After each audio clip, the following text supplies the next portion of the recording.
Light reaction. जो पिछली video में हमने देखा था लाइट रिएक्शन के बारे में, जो क्लोरोप्लास्ट की ग्रेना में होती है। क्लोरोप्लास्ट की ग्रेना में होती है लाइट डिपेंडेंट रिएक्शन होती है। और सेकंड रिएक्शन है डार्क रिएक्शन, जिसको हम CO2 रिडक्शन साइकिल या CO2 फिक्सेशन साइकिल भी कहते हैं, बायोसिंथेटिक फेज भी कहते हैं, क्योंकि यहाँ पर सिंथेसिस होता है ग्लूकोज का, इसलिए इसे बायोसिंथेटिक फेज कहते हैं। ब्लैकमैन रिएक्शन भी कहते हैं। जो डार्क रिएक्शन है ये क्लोरोप्लास्ट के स्ट्रोमा में होती है। जो पहला रिएक्शन लाइट रिएक्शन है वो ग्रेना में होता है एंड डार्क रिएक्शन स्ट्रोमा में होते हैं। और ये dark reaction light independent reaction होता है। लाइट की प्रेजेंस की कोई आवश्यकता नहीं होती, लाइट की प्रेजेंस में भी हो सकती है, लाइट की एब्सेंस में भी हो सकती है। इस रिएक्शन में CO2 converts into glucose by using assimilation power ATP and NADPH form during the process of light reaction. Light reaction के दौरान जो एसिमिलेशन पावर का फॉर्मेशन होता है उसको कंज्यूम करके डार्क रिएक्शन में CO2 को ग्लूकोज में कन्वर्ट किया जाता है। डार्क रिएक्शन में CO2 को ग्लूकोज में कन्वर्ट किया जाता है बाय यूजिंग एसिमिलेशन पावर, जो लाइट रिएक्शन के दौरान बनती है। डार्क रिएक्शन जो स्ट्रोमा में होती है और लाइट इंडिपेंडेंट रिएक्शन है, और CO2 को रिडक्शन या फिक्सेशन साइकिल है जो ग्लूकोज में कन्वर्ट करता है by using assimilation power ATP and NADPH, जो लाइट रिएक्शन के दौरान बनते हैं।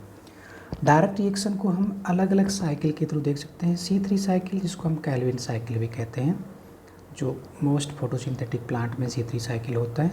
इसके अलावा एक पाथवे था C4 पाथवे या C4 साइकिल, जिसको हैच एंड स्लैक ने डिस्कवर किया था। और कैम्प cycle crassulacean acid metabolic cycle होता है, जो सुक्यूलेंट प्लांट में होता है। इन प्लांट में C3 प्लांट की जो रेट ऑफ फोटोसिंथेसिस में जो कमियां हैं उसको ओवरकम करके रेट ऑफ फोटोसिंथेसिस को बढ़ाते हैं C4 plant and camp plant. ऐसे C3 प्लांट में फोटो रेस्पायरेशन होता है लेकिन C4 प्लांट में नहीं होता। तो C4 plant and camp cycle, इनमें कुछ अडेप्टेशन होता है जो रेट ऑफ फोटोसिंथेसिस को इंक्रीज करता है। इसके अलावा एक C2 साइकिल या फोटो रेस्पायरेशन होता है जो फोटोसिंथेसिस को कॉम्पीट करता है, फोटोसिंथेसिस को कम करता है, और ये फोटोसिंथेसिस रिएक्शन के लिए हार्मफुल होता है। इसको हम अलग टॉपिक में पढ़ेंगे। तो आज के हम वीडियो में हम सिर्फ C3 साइकिल या कैल्विन साइकिल के बारे में पढ़ेंगे, और उसके बाद नेक्स्ट वीडियो में हम C4 साइकिल या कैम्प साइकिल C2 साइकिल के बारे में देखेंगे। C3 साइकिल या कैल्विन साइकिल, इसको कैल्विन बेंसन साइकिल भी कहते हैं। C3 साइकिल को कैल्विन बेंसन एंड बेसम ने डिस्कवर किया था, और इस कार्य के लिए इन्होंने क्लोरेला पायरिनोइडोसा एंड सेनेडेस्मस ओब्लिक्यू एल्गी को एज ए एक्सपेरिमेंट मटेरियल के रूप में यूज किया था। इस कार्य के लिए इन्होंने कार्बन का एक C14 रेडियो एक्टिव आइसोटोप का यूज करके C3 साइकिल का पाथवे डिस्कवर किया था, और इस कार्य के लिए कैल्विन को 1961 में नोबेल प्राइज़ भी मिला था। C3 साइकिल सभी फोटोसिंथेटिक प्लांट में होता है, चाहे C4 प्लांट हो उनमें भी C3 साइकिल होता है। कैम्प क्रेसुलेशन एसिड मेटाबॉलिक प्लांट है उनमें भी C3 साइकिल होता है। C4 plant and camp plant जिसमें कुछ एडेप्टेशन होता है, लेकिन C3 साइकिल इनमें प्रेजेंट होता है। C3 साइकिल का फर्स्ट स्टेबल प्रोडक्ट होता है PGA, फॉस्फोग्लिसरिक एसिड, जो 3 कार्बन का होता है, इसीलिए इस पाथवे को C3 साइकिल कहते हैं।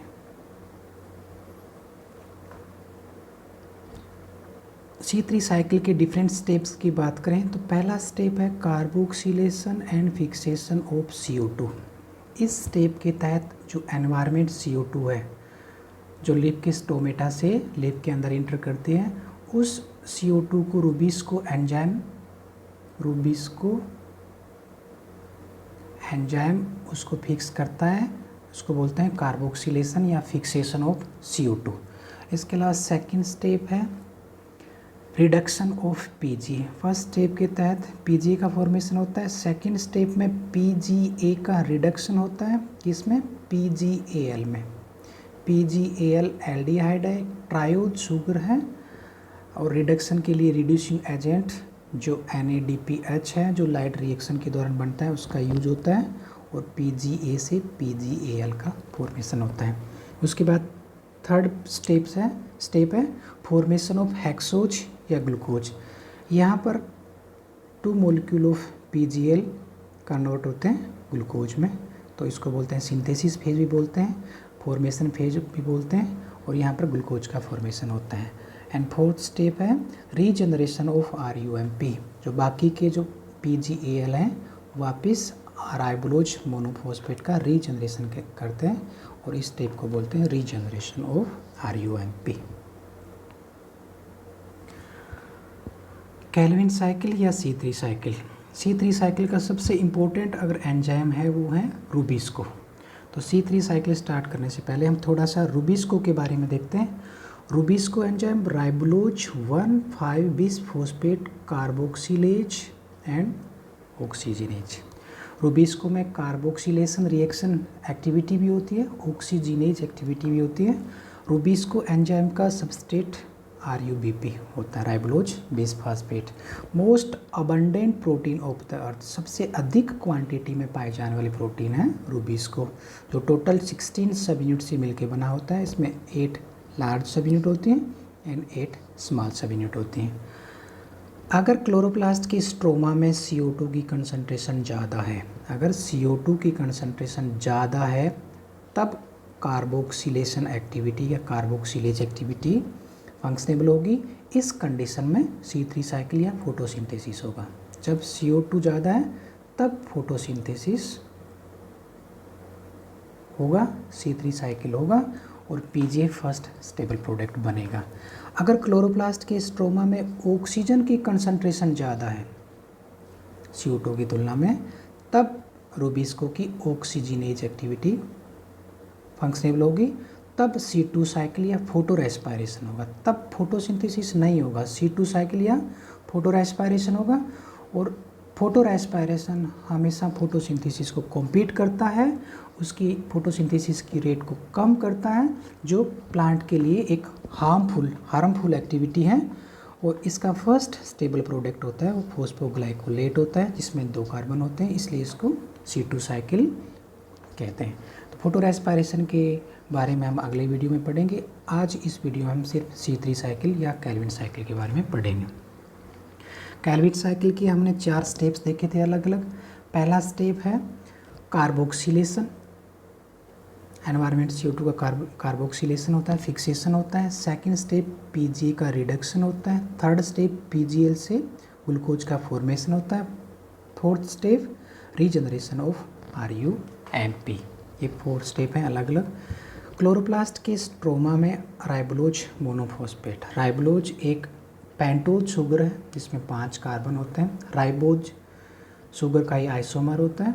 6 मॉलिक्यूल ऑफ RUMP स्ट्रोमा से 6 ATP को कंज्यूम करके और RUBP में कन्वर्ट होते हैं। यहाँ पर सिंगल फॉस्फेट होता है और यहाँ पे 2 फॉस्फेट होते हैं, एक फॉस्फेट ATP से आता है, तो RUMP RUBP में कन्वर्ट हो जाता है। और उसके बाद RUBP के 6 मॉलिक्यूल एनवायरनमेंट से 6 मॉलिक्यूल ऑफ CO2 जो लीफ की स्टोमेटा से अंदर आके और उन CO2 को रूबिस्को एंजाइम फिक्स करता है और 12 मॉलिक्यूल बनते हैं PGA के। ये स्टेप फोटोसिंथेसिस का सबसे इम्पोर्टेंट स्टेप है। यहाँ पर रूबिस्को एंजाइम एनवायरनमेंट CO2 का फिक्सेशन या कार्बोक्सिलेशन करता है और इसका सबस्ट्रेट होता है RUBP, जो फोटोसिंथेसिस की सबसे इम्पोर्टेंट रिएक्शन है। और इस रिएक्शन के थ्रू फर्स्ट स्टेबल प्रोडक्ट बनता है PGA। PGA में 3 कार्बन होते हैं, 12 × 3 टोटल 36 कार्बन बनते हैं, और यहाँ 5 कार्बन है तो 6 × 5 30 कार्बन एंड 6 कार्बन आते हैं एनवायरनमेंट CO2 से, तो 30 + 6 बराबर 36 कार्बन का PGA मॉलिक्यूल बनता है। 12 PGA बनते हैं और ये PGA 3 carbon first stable molecule होता है, इसलिए इस साइकिल को C3 साइकिल कहते हैं। PGA उसके बाद 1,3 डाई पीजी में कन्वर्ट होता है 12 एटीपी से फॉस्फेट लेके, यहाँ पर ओनली 3 पोजीशन पे फॉस्फेट होता है। उसके बाद यहाँ पर 1 और 3 दोनों पोजीशन पे फॉस्फेट होता है, 1,3 डाई पीजी बनता है।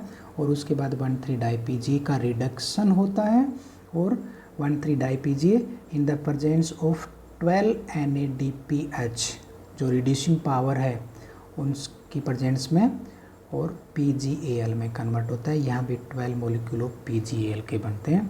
PgAl फॉस्फोग्लिसर एल्डिहाइड है और PGA यहाँ पर एसिड है। एसिड के रिडक्शन से एल्डिहाइड का फॉर्मेशन हुआ। और PgAl एक ट्रायोड शुगर है, 3 कार्बन का शुगर है। और ये ट्रायोड शुगर अब different type of sugar glucose या डिफरेंट टाइप ऑफ इंटरमीडिएट से होते हुए रीजनरेशन प्रोसेस के थ्रू RUMP का निर्माण करेगा।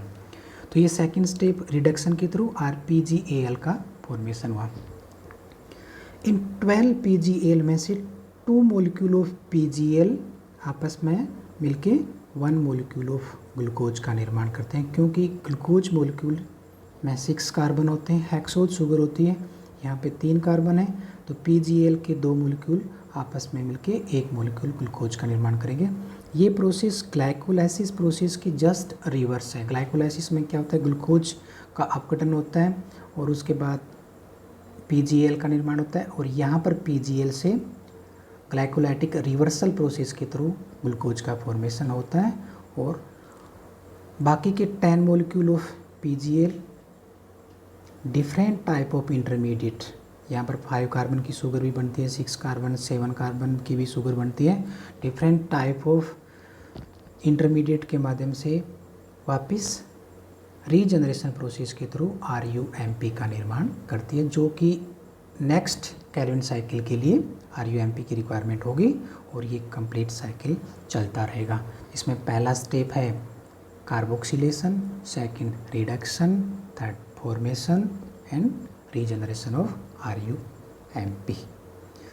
Carboxylation, reduction, formation and regeneration of RUMP। इस प्रोसेस में एक मॉलिक्यूल ऑफ ग्लूकोज का बना। ग्लूकोज के एक मॉलिक्यूल का फॉर्मेशन के लिए 6 ATP यहाँ पे कंज्यूम हुए एंड 12 ATP यहाँ पे कंज्यूम हुए। टोटल 18 ATP कंज्यूम हुए और 12 NADPH कंज्यूम हुए।